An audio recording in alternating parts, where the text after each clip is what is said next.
The Tabletop TV program is for mature audiences only.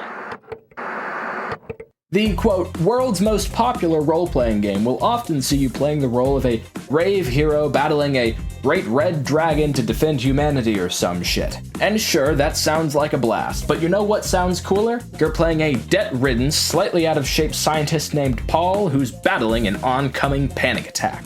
Now that's what I'm talking about.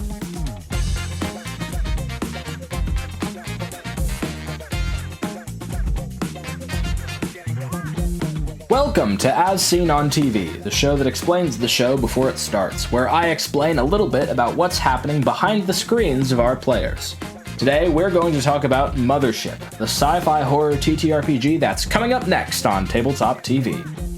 Mothership is quite a phenomenal little game. Published by Tuesday Night Games, it's a stylish, sleek, rules light, flavor heavy, pants shitting, alien blasting fucking good time. So let's get into how it works. The premise of the game is fairly simple. The players are going to be playing a group of humans, except for sometimes when they're androids, who need to survive a horrific situation. Often this involves a creature, virus, or entity of some kind called the capital H horror that the players need to escape, defeat, or banish in some way or another. The actual rules of this game are quite simple. On character creation, they roll up 4 core stats and 3 saves. The core stats are strength, speed, intellect, and combat. Stats are usually a 2-digit number, like 34, 52, or if they're quite talented, 74. A stat will always be a number 1 through 100. The higher the number, the better the stat is. If a player ever wants to roll strength, they roll an 100-sided die and attempt to roll under their strength stat. Same for speed, intellect, and combat. If you've never seen a 100-sided die before, don't worry, it's not actually one die with 100 sides. It's 2 10-sided dice that are rolled next to each other, with one determining the tens digit and one determining the ones digit. Saves work similarly to stats, however saves are often rolled in reaction to something bad happening to the players. And saves are often much lower than stats, meaning they're much harder to succeed at and riskier. This game has 3 saves: fear, body, and sanity. So, to reiterate how this works, if a player wants to lift a heavy door, the GM would tell them to roll strength. They roll a 23, and their strength is a 34. Because the number they rolled, 23, is lower than their strength stat, 34, this is a success. If a player looks at a dead body and the GM asks them to make a fear save, the player may roll a 76 compared to their fear save of 23. Because what they rolled, 76, is higher than their save, 23. This is a failure, and something bad probably is about to happen to them. Another critical thing to note about checks and saves is that if a player rolls doubles on their D100, for example, a 66, 33, or 22, or what have you, that is a critical result. If it would have been a success, it's now a critical success, and you accomplish everything you wanted to, and more. If it would have been a failure, it is now a critical failure, and something catastrophic happens.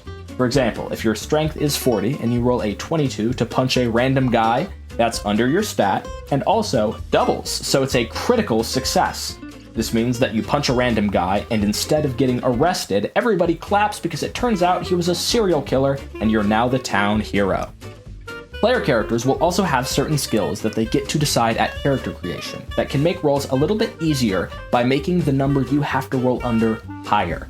For example, the hand-to-hand combat skill may add to your combat stat when punching a dude in the face, giving you a bigger number to roll under, making you more likely to knock that guy's socks off.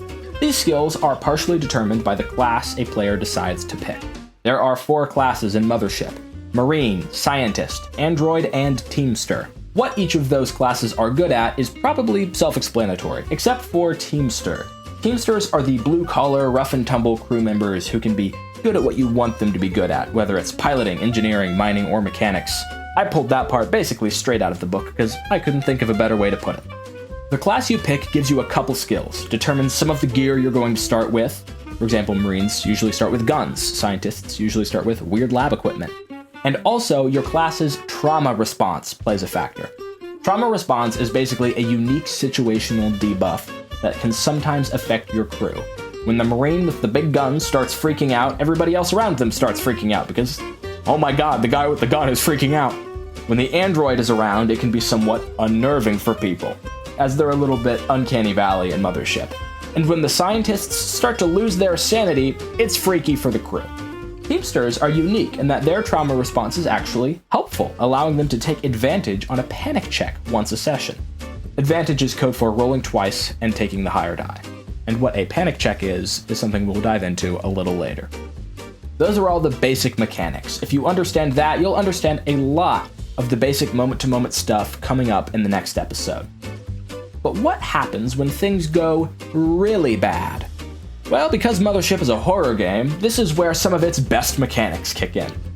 Every time players fail a check, they take a single point of a resource called stress.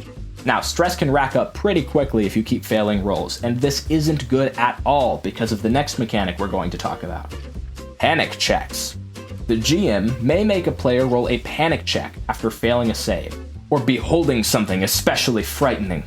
A panic check is rolled with a d20, a 20-sided die, and you need to roll over the current amount of stress you've racked up. If you've accumulated 4 points of stress and you roll a 3 on the 20-sided die, you've failed the panic check. Upon failing a panic check, you take a condition that's sometimes one and done, sometimes lingering, and almost always quite bad. Side note, there are rarely beneficial things that can happen after failing a panic check, but definitely don't count on it, because a majority of them are very bad.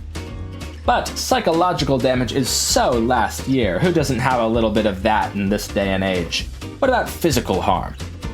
Well, in standard TTRPG fashion, characters have a health score.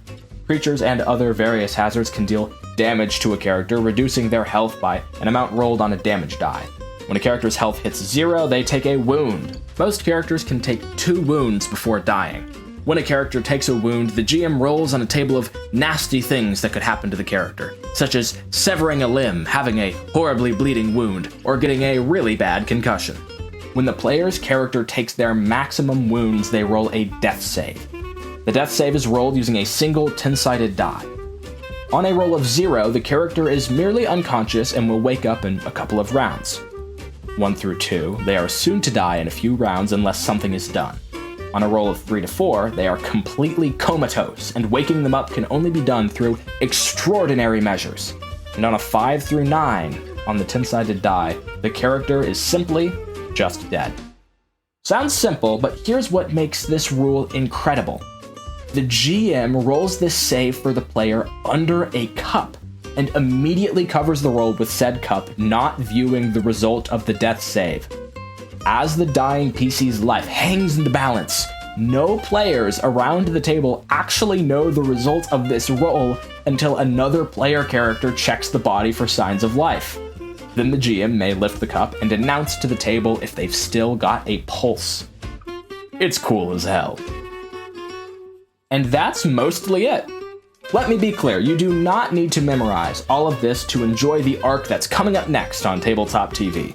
However, you, dear viewer, now have a detailed insight into the inner workings of Mothership.